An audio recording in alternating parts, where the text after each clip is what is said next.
இன்னைக்கு நான் எதை பற்றி பேச வந்திருக்கேன்னா, விஸ்வகர்மா சமுதாயம் ரொம்ப நலிவுற்றிருக்குது. அதை கண்டிப்பாக நீங்கள் உங்களால் முடிஞ்சதை செஞ்சு அவங்கள கொஞ்சம் சப்போர்ட் பண்ணுங்க. அதை பற்றி தான் பேச வந்திருக்கிறேன். அதாவது விஸ்வகர்மா சமுதாயத்தை பற்றி பேச வந்திருக்கனால ஜாதி இந்த மாதிரி எல்லாம் நினைக்காதீங்க. ஏன்னா நான் அவங்க இப்போ ரொம்ப கஷ்டப்படுறத பற்றி தான் பேச வந்திருக்கிறேன். ஏன்னா நானும் அந்த சமுதாயத்தில் உள்ள பொண்ணு தான். ஆனால் அதனால் பெருமையெல்லாம் இல்லை. அவங்க பழைய காலத்தில் இருந்த தொழில் முறைக்கும் இப்போது அவங்களோட தொழிலுக்கும் உள்ள வித்தியாசங்களை பற்றி சொல்ல வந்திருக்கிறேன்.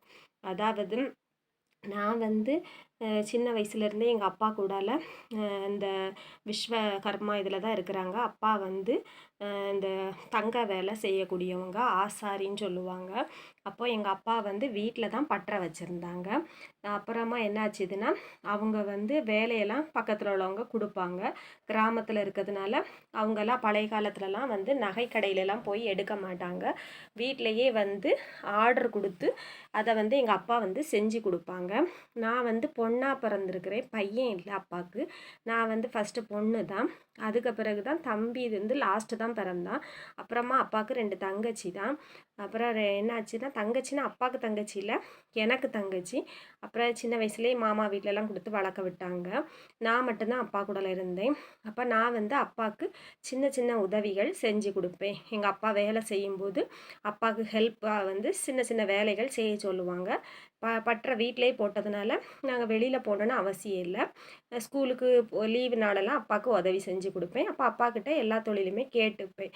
ஆனால் என்ன ஒரு தப்பு பண்ணிட்டேன், படித்து பெரிய ஆளாகணுமேன்னு தான் நினச்சேனே தவிர, நானும் இந்த சமுதாயத்தில் ஒரு சின்ன தொழில், கைத்தொழில் போல் ஏதாவது ஒன்று கற்றுக்கிட்டு இருந்தேன்னா, இன்றைக்கி நான் கல்யாணம் முடிஞ்சு போய் ரொம்ப கஷ்டப்பட்டுக்கிட்டு இருக்கிறேன்.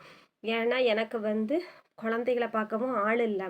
இத்தனைக்கும் எனக்கு அரேஞ்ச்டு மேரேஜ் தான். ஆனாலுமே எனக்கு ஒரு சின்ன கைத்தொழில் செஞ்சு என்னால் சமாளிக்க முடியாமல் ரொம்ப கஷ்டப்படுறேன். ஆனால் படித்த படிப்புக்கு ஏதோ ஒரு டியூஷன் எடுக்கிறேன், அவ்வளோதான். ஆனால் இந்த தங்க வேலையில் கண்டிப்பாக ஏதாவது நான் ஒன்று கற்றுருந்தேன்னா, அட்லீஸ்ட் ஒரு வெள்ளி வேலை, தங்க வேலை செய்ய முடியாட்டாலும் வெள்ளி சம்பந்தமான வேலைகளை கற்றுருந்தோம்னா, இன்றைக்கி நானே ஒரு சின்ன கடை வச்சு நல்லபடியாக நான் ஏர்னிங்ஸ் பண்ணியிருக்கலாம். அடுத்தவங்கள நம்பி அடிமையாக வாழவே வேண்டாம். அதனால் இந்த வீடியோ ஒரு அவேர்னஸ் வீடியோ. இந்த என்ன மாதிரி இந்த விஸ்வகர்மா சமுதாயத்தில் இப்போதைக்கு குழந்தைங்க என்ன பண்ணுறாங்கன்னே தெரியலை.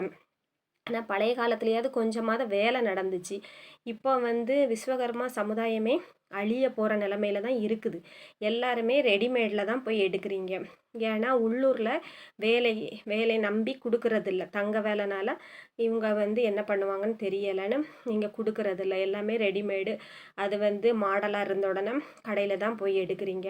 அப்போ இவங்களுக்கு எந்த வருமானமுமே கிடைக்கிறதில்ல. அது வீட்டில் இந்த மாதிரி ஆசாரி மாதிரி தங்கப்பற்ற போட்டிருப்பாங்க. அவங்களுக்கு இப்போதைக்கு எந்த வேலையுமே கிடைக்கிறதில்ல. அதனால அவங்கெல்லாம் இப்போ வேறு தொழிலுக்கு தான் மாறிக்கிட்டு இருக்கிறாங்க. இது போக சில பேர் இந்த தொழிலே நம்பி இருக்கிறதுனால வயசான பிறகு எங்கேயும் போய் வேலை செய்ய முடியாதுன்னு நான் இப்போ திருப்பூரில் தான் இருக்கிறோம். நாங்கள் திருப்பூரில் நான் பார்க்குறேன். அங்கே அவங்க ஜுவல்லரிக்கு வெளியில் சின்ன கடை போட்டு அதில் பாலிஷ் போடுறது, பற்ற வச்சு கொடுக்குறது, செயின் இதை மாதிரி கட்டானதெல்லாம் இந்த மாதிரி சின்ன சின்ன வேலைகளை செஞ்சுக்கிட்டு இருக்கிறாங்க. அதை தான் நான் பார்த்துக்கிட்டு இருக்கிறேன். அதனால் நீங்கள் முடிஞ்ச அளவுக்கு இந்த மாதிரி ஏதாவது ஆசாரிகள் இருந்தாங்கன்னா அவங்கக்கிட்ட கொஞ்சம் செய்ய கொடுத்து பாருங்கள், கம்மியாக கொடுத்து பாருங்கள்.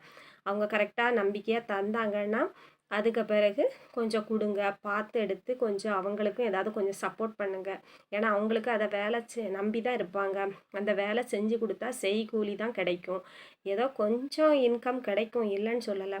சுத்தமாக வேலையே இல்லைன்னா அவங்களால என்ன பண்ண முடியும்? அவங்களுக்கும் ஃபேமிலி இருக்கும், குழந்தைங்க இருப்பாங்க. அப்போ அவங்களும் கஷ்டப்படுவாங்க, இதை நம்பி தான் இருப்பாங்க. ஏன்னா எங்கள் அப்பாவும் கடைசியாக என்னாச்சுதுன்னா, எங்கள் அப்பா இந்த வேலையில் நல்லபடியாக தான் நாங்கள் இருந்தோம். வாடகை வீடுனாலும் ஒரு ஒரு சொந்த வீட்டுக்கு இருக்கிற திங்ஸ் மாதிரி தான் எங்கள் வீட்லேயும் இருந்துச்சு. எந்த கஷ்டமும் இல்லாமல் நல்லபடியாக இருந்தோம். லாஸ்ட்டில் எங்கள் அப்பா என்ன ஆச்சுதுன்னா, ஒரு கல்யாண வீட்டு ஆர்டர் வாங்கினாங்க. அதை செய்துட்டு அதில் வந்து ஸ்டோன்லாம் வைக்கிறதுக்கு வெளியில் தான் பாலிஷ் ஒர்க்கெல்லாம் கொடுப்பாங்க. அந்த மாதிரி வீட்டில் செஞ்சுட்டு கொடுக்கும்போது அதை வந்து கொண்டு போயிட்டாங்க. அந்த ஆள் வந்து ஏமாற்றிட்டு போயிட்டாங்க. அப்பா எங்கெல்லாமோ அலைஞ்சி பார்த்தாங்க, நிறைய பணம் செலவழித்து அவரை தேடினாங்க, கிடைக்கவே இல்லை. அப்புறம் லாஸ்ட்டில் அப்பா கடனாகி அந்த ஊரை விட்டே நாங்கள் வெளியே வந்துட்டோம். அதுக்கப்புறம் இப்போ நாங்கள் வேறு ஊரில் தான் இருந்தோம். இப்போ எனக்கு மேரேஜே முடிஞ்சிருச்சு. நான் சின்ன வயசில் உள்ள நடந்த சம்பவத்தை பற்றி சொல்லிக்கிட்டு இருக்கிறேன். அப்புறமா இப்போ அப்பா வந்து வாட்ச்மேன் வேலை தான் பார்க்குறாங்க, செக்யூரிட்டி வேலை தான் பார்க்குறாங்க.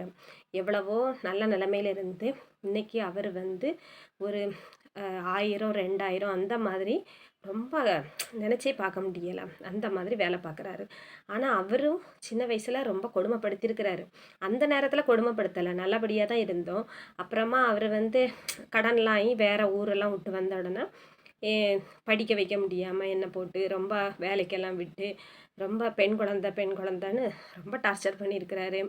அப்புறமா என்னாச்சுதுன்னா, எனக்கு தம்பி பிறந்தோன்னா தம்பின்னு தலையில் தூக்கி வச்சுட்டு ஆடினார். பிறகு என்னாச்சுன்னா, தம்பி வந்து கவனிக்கவே இல்லை.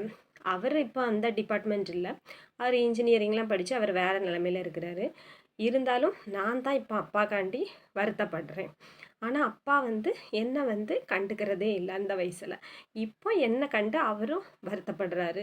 மகளுக்கும் ஆள் இல்லையே, சப்போர்ட் இல்லையே. ஆனால் என்ன பிரயோஜனம்? இவ்வளோ வருஷம் ஆயிடுச்சு.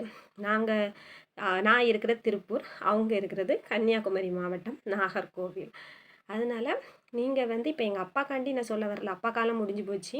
இந்த மாதிரி நகை தொழிலாளிகள் இருந்தால் அட்லீஸ்ட் அவங்கக்கிட்ட கொஞ்சம் ஏதாவது கொலுசு, வெள்ளி கொலுசு, வெள்ளி கொடி இந்த மாதிரியாவது செய்ய கொடுங்க. அவங்களுக்கு அதில் ஏதாவது கொஞ்சம் இன்கம்மாவது கிடைக்கும். அவங்களுக்கும் ஃபேமிலியை வச்சு ரன் பண்ணுவாங்க. அதனால இந்த விஸ்வகர்மா சமுதாயத்துக்கு ஏதாவது உங்களால் முடிஞ்ச ஒரு சின்ன சின்ன உதவிகள் செய்ய வேண்டாம், வேலை கொடுத்து பாருங்கள். அவங்க எப்படி செய்கிறாங்கன்னு பார்த்துட்டு அதுக்கப்புறம் கொடுங்க. பிறகு நானே பொறுப்பாயிற்றேன்னு என்னை கொண்டு இது போட்டுறாதீங்க, உங்கள் பேச்சை கேட்டு தான் கொடுத்தோன்னு சொல்லாதீங்க. ஏதாவது ஒரு சின்ன ஒர்க்கு, நீங்கள் பெரிய பெரிய ஜுவல்லரியும் பெரிய மாலில் போய் எடுக்கிறது, ஏதாவது பாலிஷ் போடனா கூட சிலவங்க உள்ளே போய் தான் கொலுசு கட்டானாலும் அந்த மாதிரி அவங்க வந்து இது பண்ணுறாங்க, பற்ற வைக்கிறாங்க கொலுசு செயின்லாம். ஆனால் வெளியில் இருக்கிறவங்களுக்கிட்ட கொஞ்சம் கொடுத்தீங்கன்னா அவங்களும் வந்து ஏதோ உங்களுக்கு ஒரு வேலை செஞ்சு கொடுத்து அதன் மூலமாக ஒரு வருமானம் பெறுவாங்க. அதனால தான் இதை பற்றி பேச வந்தேன். எதுவும் தப்பாக நினச்சிக்கிடாதீங்க. ஏதாவது பேசியிருந்தேன்னா, தவறாக பேசியிருந்தேன்னா மன்னிச்சுக்கோங்க. இதை பற்றி உங்களுக்கு என்ன தோணுது அப்படின்னு ஒரு கமெண்ட்ஸ் பண்ணுங்கள். இந்த வீடியோ பிடிச்சிருந்ததுன்னா லைக் பண்ணுங்கள், சப்ஸ்கிரைப் பண்ணுங்கள், பெல் பட்டனை ப்ரெஸ் பண்ணுங்கள். தேங்க்யூ.